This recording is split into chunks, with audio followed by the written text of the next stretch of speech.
اگر دل نہ چاہے انڈے کھانے کو یا ڈبل روٹی کھانے کو یا گوشت کھانے کو، یعنی دو سب کو، اور ہاٹ ڈرنکس کو اور وارم فوڈ کو، یعنی صرف آئس کریم باقی رہ گئی ہے، باقی سب سے ایورشن ہو جائے. Pain in stomach after eating and drinking, burning, cramping. کھانے یا پینے کے بعد معدے میں درد اور جلن اور کریمپنگ، یوں بل کھاتا ہے جس طرح بل پڑتے ہیں. وامیٹنگ بائل، فوڈ میوکس، سار تھنگس. اس کا مطلب ہے بائل میں آ گیا کڑواہٹ، اور فوڈ تو ہے ہی جس کو جو بھی اس کا مزہ ہوگا، میوکس بھی آئے گی اور کھٹا باقی رہا کیا. Distension after eating, dropsy enlarged liver. کھانے کے بعد پیٹ پھول جانا ہوا سے، یہ تو انگلستان میں تو بہت ہی بیماری ہے یہ.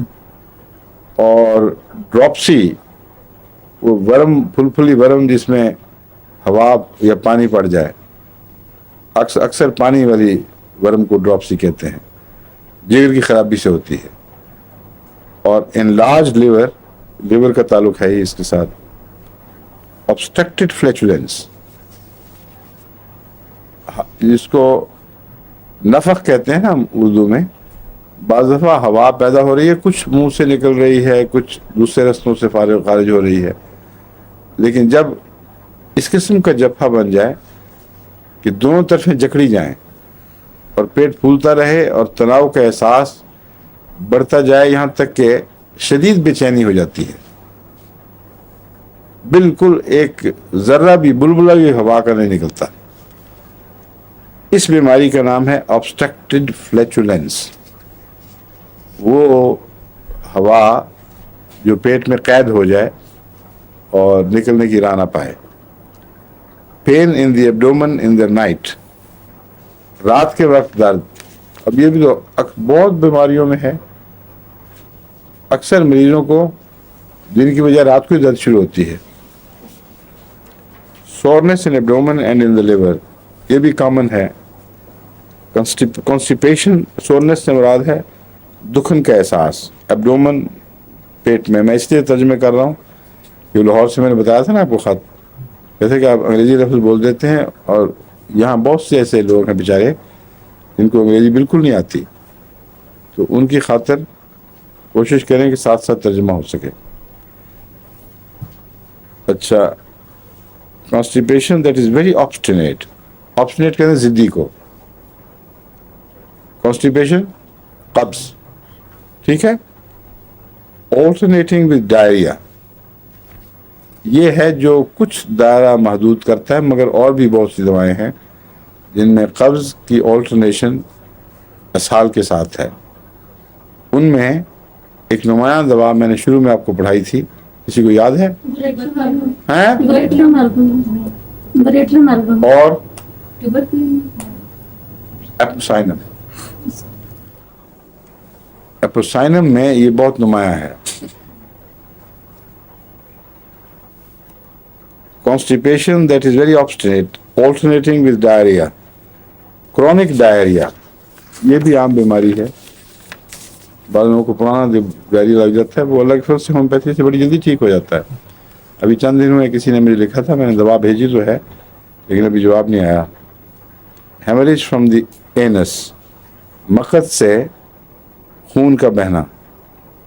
ہیمورائڈس، external, internal, large and bleeding. وہ جو مسیں ہیں بواسیر کے، ان کو ہیمورائڈس کہتے ہیں. وہ بڑے ہوں، بیرونی بھی ہوں اور اندر کی طرف بھی ہوں، اور ان میں خون، جریان خون کا رجحان بھی ہو، خون بہنے کا. ٹینیسمس آفٹر اسٹول، یہ ایک بیماری ہے جو اور بھی بعض دواؤں میں نمایاں ہے. ٹینیسمس آفٹر اسٹول، اجابت کے بعد پھر پیٹ میں بل پڑنا، سمجھے؟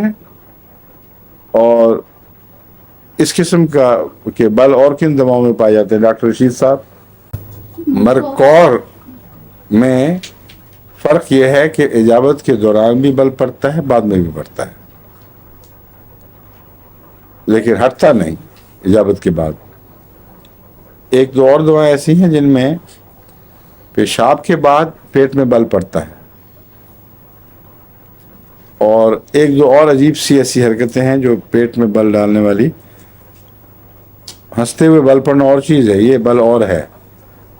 یہ بہت جکڑا جاتا ہے پیٹ اچانک اور تکلیف دہ ہے, تو اس کے لیے یاد رکھنا چاہیے. مجھے وہ یاد نہیں آ رہی اس وقت وہ دوا, نہیں کوئی اور دوا تھی جس میں اسی طرح اجابت کے بعد پھر بل پڑ جاتا ہے.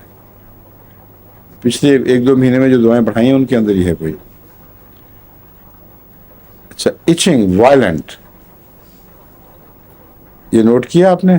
خارش بہت سخت ہوتی ہے. جو سٹولز ہیں ایکسکوریٹنگ, بلیک, تھن اینڈ اوفینسو, یہ پتلے, سیاہی مائل, چھیلنے والے اور اوفینسو, سخت بدبودار, جو بدبو دھکا دیتی ہے. بدبو تو ہوتی ہے لیکن کچھ روٹین کی بو ہے, بو لگتی تو بری ہے لیکن انسان اتنا زیادہ محسوس نہیں کرتا, مگر بعض بدبو ایسی ہیں جو دھکا دیتی ہیں پیچھے کی طرف. اس کی بدبو بڑی سخت ہے.